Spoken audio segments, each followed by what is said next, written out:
Brought to you by NBC bearing, भारताची पहिली bearing उत्पादक। आपल्या सोबत आहेत राष्ट्रवादी काँग्रेस शरद पवार गटाचे वरिष्ठ नेते आमदार रोहित पवार। दादा, काय सांगणार? तुम्ही मंडल यात्रेच्या निमित्तानं विदर्भाच्या दौऱ्यावर आहे। आज भंडारा जिल्ह्यात जिल्हाधिकारी कार्यालयावर मोर्चा आहे ना। तिथं शेतकरी, कष्टकरी, युवा यांचे विषय घेऊन आम्ही तिथं आंदोलन करणार आहोत। तिथं मंडल यात्रासुद्धा शरदचंद्र पवार पक्षाचे जे OBC विभाग आहे त्यांचीसुद्धा यात्रा तिथं पोहोचत आहे आणि मोठ्या संख्येने लोक तिथं उपस्थित असणार आहे। खरं तर तुम्ही बघितलं तर यात्रेचा, या आंदोलनाचा एकच हेतू आहे की शेतकरी जे आहेत, जे आज अडचणीत आहेत, त्यांना आपल्याला कुठेतरी मदत करायची, त्यांचा आवाज म्हणून तिथं आपल्याला लढायचं आहे। युवांचे प्रश्न अनेक आहेत, सामान्य लोकांचे प्रश्न अनेक आहेत। आता मंडल यात्रेबद्दल जेव्हा केव्हा भाजप तिथं विरोध करतं तेव्हा त्यांचं म्हणणं असतं की ही कसली यात्रा वगैरे काढली। आमचं हेच सांगणं आहे की आज बहुजन समाज जो आहे तो शेतकरी घ्या, कष्टकरी घ्या, आज खरंच मोठ्या प्रमाणात अडचण आहे आणि आज कुठं ना कुठं तरी या लोकांना न्याय मिळत नाही, आत्महत्या कराव्या लागतात आणि या सगळे विषय घेऊन आम्ही तिथं आज भंडाऱ्यामध्ये खूप मोठा मोर्चा तिथं असणाऱ्या सर्व पदाधिकाऱ्यांच्या माध्यमातून काढलेला आहे। 15 ऑगस्टला मांसाहार बंदी म्हणजे सगळे नागपूरला होतोय, संभाजीनगरला आहे, कल्याण डोंबिवलीला आहे। कसं बघता तुम्ही? भाजपवाले म्हणतात की 1988चा निर्णय आहे जेव्हा काँग्रेस राष्ट्रवादीचं सरकार होतं। आता युग बदललेलं आहे, काळ बदललेला आहे आणि तुम्ही जर बघितलं तर आज विकासाच्या मुद्द्यावर भाजपचं कोणी तिथं बोलत नाही, पण फक्त एक सिम्बॉलिक प्रतिकात्मक काहीतरी करायचं की 15 ऑगस्टला आम्ही सगळीकडचा मांसाहार बंद केला, मग काय टाळ्या वाजवायचे का? त्यात कोणाचं पोट भरणार आहे का? कोणाला हाताला काम मिळणार आहे का?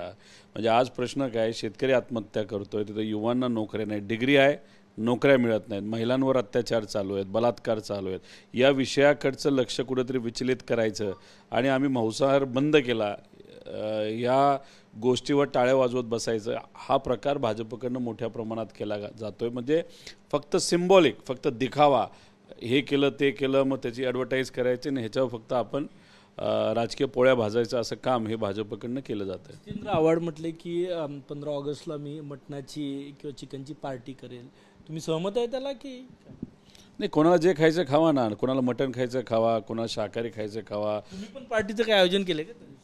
मी मोर्चाचं आयोजन केलेलं आहे। आम्ही लोकांच्या वतीने शेतकऱ्याच्या आत्महत्या कमी व्हाव्यात, युवांना हाताला काम मिळावं यासाठी मोर्चे काढलेले आहेत। त्यामुळे बघा, कोण काय बोलतं याच्यापेक्षा की आज कशाची जरूरत आहे, की आज कुठंतरी मुद्द्याचं बोलण्याची जरूरत आहे। पण भाजपकडनं फक्त कुठंतरी दिखावा केला जातोय, आम्ही ही बंदी केली, ती बंदी केली। अरे त्याच्यापेक्षा तुम्ही जी या लोकांच्या जीवनामध्ये मंदी आली त्या बाबतीत तुम्ही कुठेतरी काहीतरी केलं पाहिजे असं आमच्या सगळ्यांचं मत आहे। विजय वडेट्टीवार यांनी स्थानिक स्वराज्य संस्थांच्या निवडणुकीत स्वबळाचा नारा दिलेला आहे।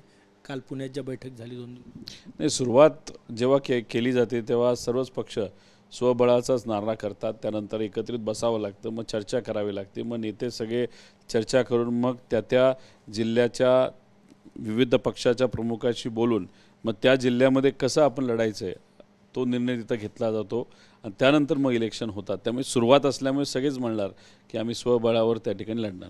व्हॉइस ऑफ देवेंद्र पुण्यात रद्द झाला, पण नागपूर जिल्ह्यात आयोजन होत आहे, भाजपचे नेते आयोजित करतायत।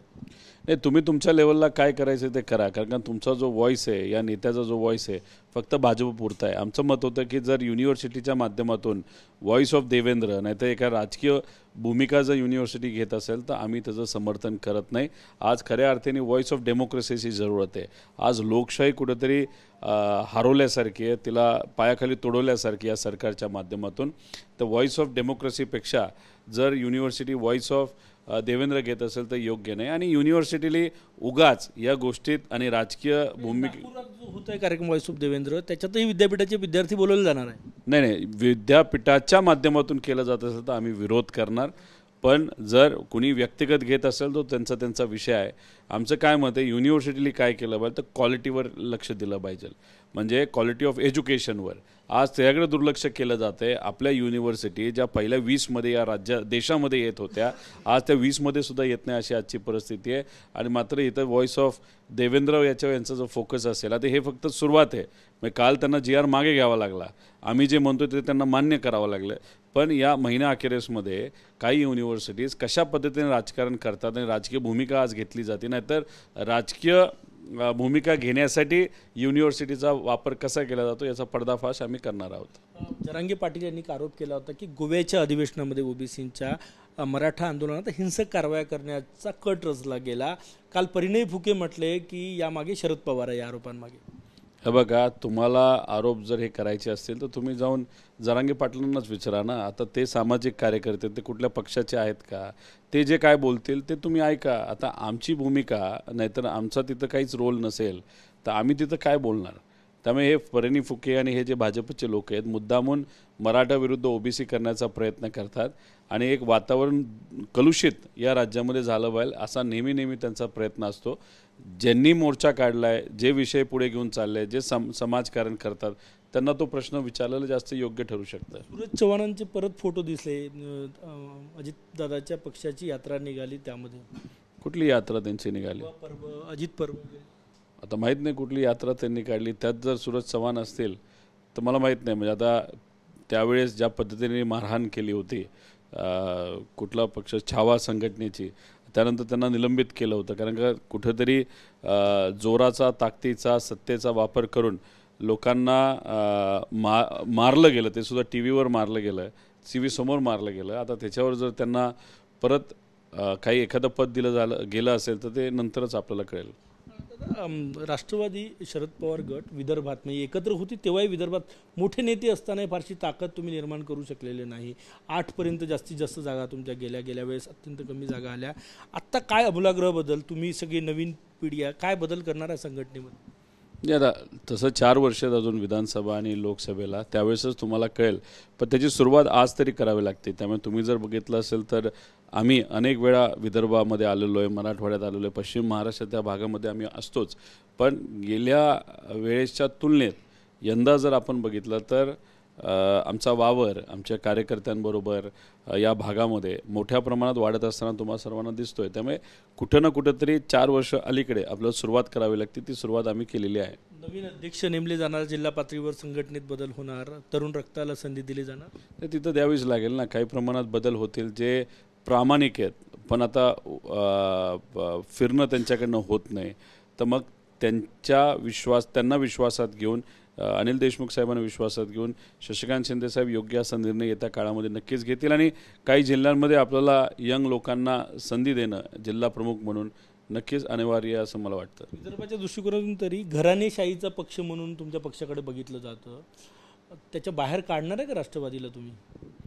आता काही जे नेते आहेत, आता चरण वाघमारे स्वतः स्वतः एस्टॅब्लिश व्यक्ती आहेत, अतुल बांदले आहेत, आता ते येत्या काळामध्ये पुढाकार घेतील. आमचे शहराचे अध्यक्ष जे आहेत ते सुद्धा तसे काही घराणेशाहीचे नाहीत, स्वतःच्या हिमतीवर उभे राहिलेले आहेत. त्यामुळे कुठं ना कुठंतरी आपण जर बघितलं तर फक्त बोललं जातं की ठीक आहे हा घराणेशाही सांभाळणारा पक्ष आहे. पण भाजपकडे बघितल्यानंतर सुद्धा काही वेगळा फरक नाही. तुम्ही देवेंद्र फडणवीस साहेब स्वतः घ्या ना, ते पण घराणेशाहीचंच एक प्रॉडक्ट आहे. त्यामुळे बोलताना आमच्याबद्दल बोलण्यापेक्षा मला असं वाटतं की सगळ्यांबद्दल जर बोललं गेलं तर सगळ्याच पक्षात, आता आशिष देशमुख कुठल्या पक्षातून आहेत, ते सुद्धा घराणेशाहीचंच एक प्रॉडक्ट आहे. त्यामुळे सगळ्याच पक्षामध्ये आणि कोणी घराणेशाहीमधून म्हणजे एखाद्या घराण्यातून येत असेल आणि त्यात कर्तृत्व असेल तर त्यात विरोध काय?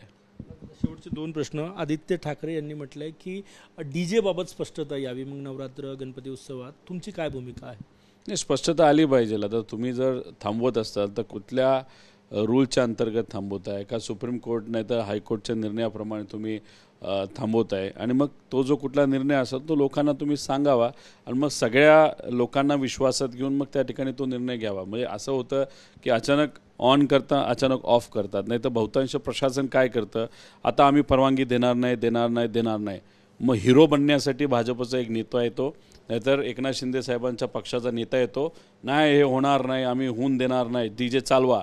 म्हणजे तुम्ही हिरो बनण्यासाठी आधी वातावरण नकारात्मक करून मग कुठेतरी नंतर सकारात्मक करणार आहात का? म्हणजे हा कुठेतरी एक ड्रामा नाहीतर एक पिक्चरचा खेळ आहे का, हे तरी कुठेतरी या नेत्यांनी सिद्ध करावं. काल अजितदादा म्हटले की कुणी काय खायचं हे स्वातंत्र्य आहे. तुमच्याशी मिळते विचार आहे त्यांचे, म्हणजे त्यांनाही वाटते की 15 ऑगस्टला मांसाहार बंदी नसायला पाहिजे. नाही, आमचं हेच म्हणणं आहे, कोणाला काय निर्णय घ्यायचा, कोणाला काय खायचं, ह्याच्यावर आपण कंट्रोल कसा करायचा. आणि अजितदादांचं मिळतं मत, अजितदादांची तीच भूमिका आहे. चांगलं आहे, स्वागत करतो आम्ही त्या भूमिकेचं. पण तुम्ही सरकारमध्ये आहात ना, तुम्ही उपमुख्यमंत्री आहात, तुम्ही फायनान्स मिनिस्टर आहात. जे लोक चुकीचा निर्णय घेतात, वाजवा ना त्याचं काय वाजवायचं तसं. तुम्ही फक्त निर्णय घेता, भूमिका घेता की नाही नाही ज्याला तो अधिकार आहे. मग आता तुम्ही सत्तेत राहून जर नागपूरमध्ये निर्णय घेतला जात असेल की मांसाहार बंद करायचा आणि तुम्ही एका बाजूला भूमिका घेता, तो त्यांचा निर्णय.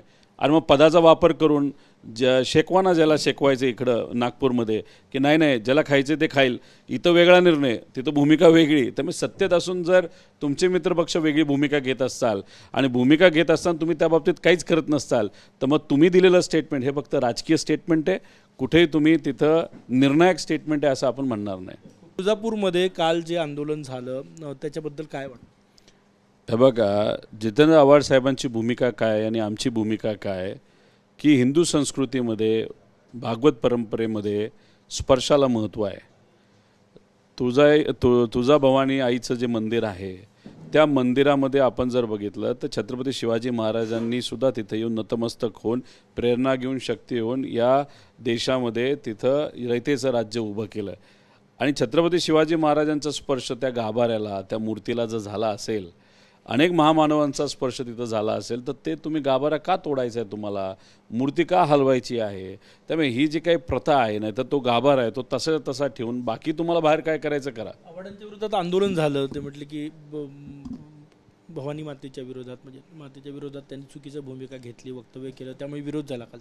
नाही भूमिका कुठं वेगळी घेतली, उलट योग्य भूमिका घेतली. त्यांना जे कोणी हे भाजपचे लोक आहेत ना हिंदुत्व करणारे, त्यांना फक्त हिंदुत्व माहिती आहे, ते अर्धवट माहिती आहे. त्यांना हिंदू संस्कृती माहीत नाही. हिंदू संस्कृती स्पर्शाला महत्त्व देते आणि त्या गाभाऱ्यामध्ये त्या मूर्तीला, त्या आईच्या मूर्तीला तिथं स्पर्श छत्रपती शिवाजी महाराजांचा झाला आहे, अनेक महामानवांचा झाला आहे. मग स्पर्श जर तिथं या मोठ्या लोकांचा झाला असेल, ज्यांची पूजा आज आपण करतो, ज्यांची प्रेरणा घेतो, तेच तुम्ही तोडणार असाल, हटवणार असाल, हे कितपत योग्य आहे? आणि ही झुंडशाही आहे ना भाजपच्या कार्यकर्त्यांची, फक्त नेत्याला खुश करण्यासाठी. बघा आम्ही आव्हाडांना अडवलं, बघा आम्ही जयंत पाटीलांच्या विरोधात कसं बोललो, किती खालच्या लेवलला जाऊन जयंत पाटलांच्याबद्दल एक आमदार, भाजपचा आमदार त्या ठिकाणी बोलतो. त्यामुळे ह्याच्यावर हे जे काय आनंद घेतात नाही भाजपचे, ते झुंडशाही आपण म्हणतो, त्याला गुंडाशाही म्हणतो. आता आम्ही रस्त्यावर उतरल्यानंतर त्यांना मग आम्ही दाखवून देऊ काय कोणाची कशी ताकद आहे. त्यामुळे उगाच कधी रस्त्यावर उतरणार? आता सुरू केलं आहे ना, आम्ही लोकांसाठी लढतो आणि हे नेत्यांना खुश करण्यासाठी लढतात. आज आता चरण वाघमारेंच्या माध्यमातून वर्ध्याला आम्ही सर्वजण तिथं चाललेलो आहे. 7 ते 8 हजार लोकांच्या उपस्थितीमध्ये आम्ही आमची ताकद लोकांच्या बाजूने दाखवतोय, लोकांचे प्रश्न तिथं मांडतोय.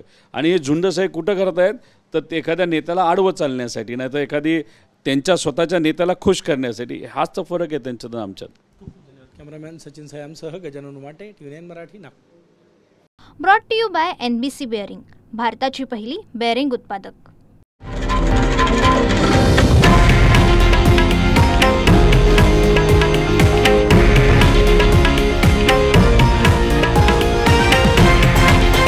हे आहे देशातील नंबर 1 न्यूज नेटवर्क आणि आपण पाहत आहात TV9 मराठी, एकमेव.